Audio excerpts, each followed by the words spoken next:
Comienza un mes definitivo para la historia política de Venezuela. Ese país va a definir si cambia de modelo político o si el chavismo representado por Nicolás Maduro continúa en el poder. Son ya 25 años, un cuarto de siglo de un régimen calificado como una dictadura. ¿Cómo ha logrado mantenerse en el poder? ¿Cómo nació el chavismo, que se niega a dejarlo? Desde la coyuntura de esa campaña política nos devolvemos en el tiempo. Esto es Memorias del Mundo, un video podcast disponible en todas las plataformas de audio y en boombox.com. Teresita, bueno, vuelve y juega. Estaba aquí viendo, mire, otra vez elecciones en Venezuela, ya perdimos la cuenta. ¿Qué hace diferentes estas elecciones, este proceso electoral en Venezuela a los otros? Porque mire, el régimen, la dictadura de Maduro, con miedo, con persecución a los opositores, con corrupción, con todas las trampas posibles, se ha logrado mantener en el poder tanto tiempo. ¿Qué las hace distintas estas elecciones? Una cosa importante, Juan Roberto, que se han logrado unir la oposición. Han dejado de ver al régimen como un opositor personal, que lo sigue siendo para todos ellos. ¿Que es Maduro? Sí, como un opositor político, que lo sigue siendo para todos ellos. Ahora lo ven como el enemigo de todo el pueblo, de todo Venezuela. Algo que traspasa sus propias ideologías, sus propios pensamientos. ¿Y eso no lo había hecho en la oposición antes? Ver al chavismo con el declive económico, con la migración, con el desastre que ha sido el chavismo, ¿no lo veían antes como el enemigo del pueblo? Lo veían como el enemigo de su posición política, de lo que ellos querían proponer como alternativa. Y se dieron cuenta de que eso no estaba funcionando, de que puede haber varias alternativas frente a Maduro y que lo clave, lo importante y lo que lograron esta vez, lo que logró María Corina, es vender la idea de que todas entran dentro de una sola oposición. Y es que esta oposición tiene algo particular, no lo había hecho ni Capriles, no lo hizo Leopoldo y su esposa Lilian Tintori, no lo hizo Guaidó, no lo hizo Ledesma, por mencionar algunos, que fue lograr una causa común. Además, curioso porque María Corina, a la que no dejan inscribir como candidata, es hoy el símbolo de esa unidad de la oposición.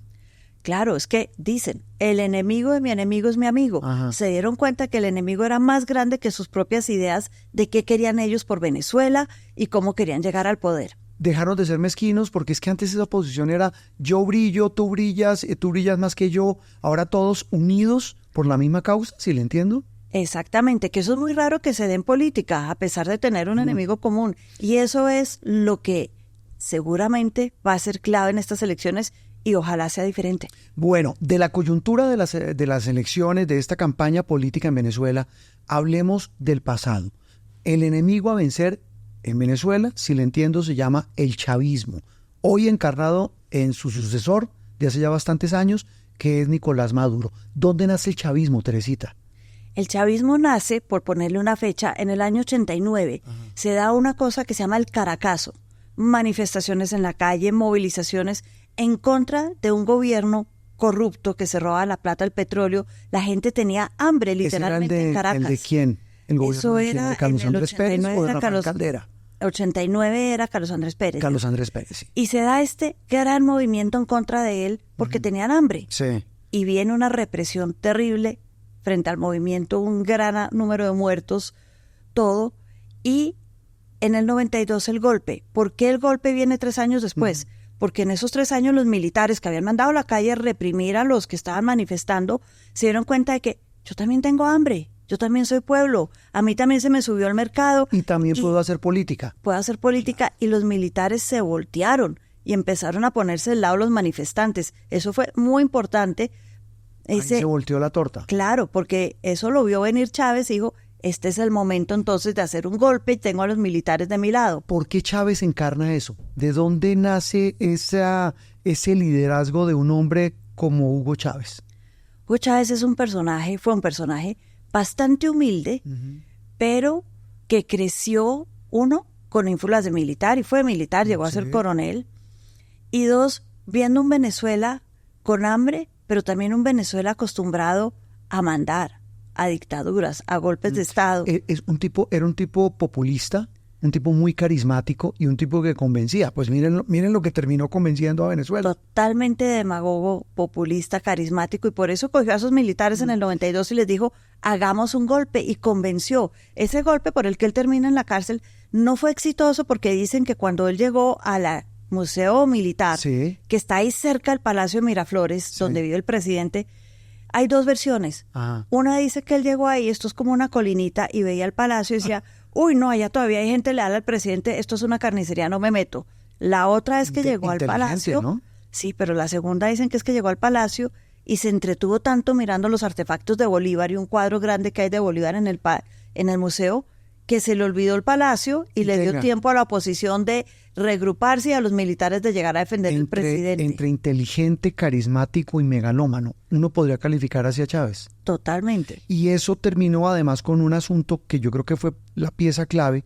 El caldo de cultivo era la corrupción de la clase política venezolana de la época, que estaba derrochando la fortuna del petróleo y la gente en Venezuela con hambre. ¿Le entiendo que es así? Eso fue así, y para las elecciones del 89, donde él capitalizó la idea de que este golpe fue un fracaso militar, pero un éxito político, la inflación.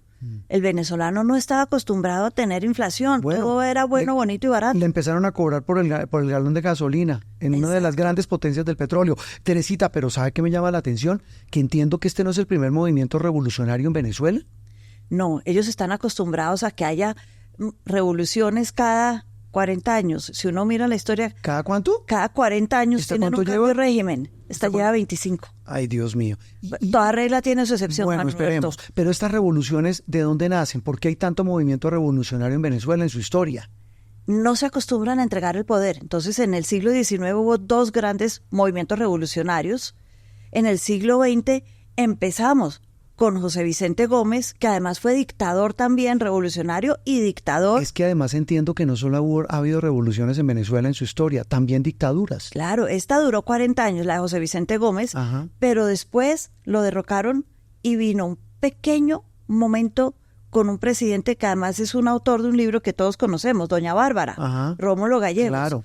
Pero después vino una dictadura de 10 años muy cruel, donde mataban, asesinaban, extorsionaban a la oposición, la desaparecían, Esa es la de que fue Marcos Pérez Jiménez. Marcos Pérez Jiménez. Rómulo Gallegos fue como una pequeña luz de democracia, lo escogieron democráticamente.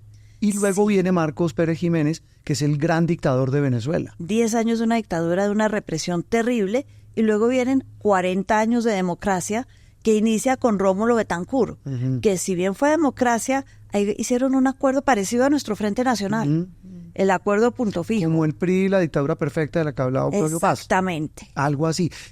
Yo hablaba de dictaduras, que fue muy dura la de Marcos Pérez Jiménez, pero esta, la del chavismo, que empezó como un movimiento revolucionario, terminó convertido en una dictadura.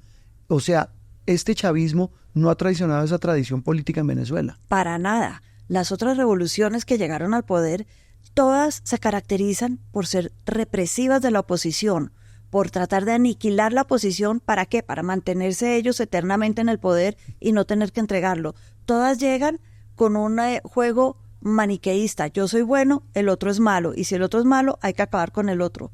Se repite la historia varias veces. Sobre esta dictadura que lleva 25 años en Venezuela, ¿qué diferencia hay entre el chavismo de Chávez y el chavismo de Maduro? Lo primero, Juan Roberto, lo decías, Chávez era carismático, le hablaba a la gente lo quería, era fácil hablar Muy con él. inteligente.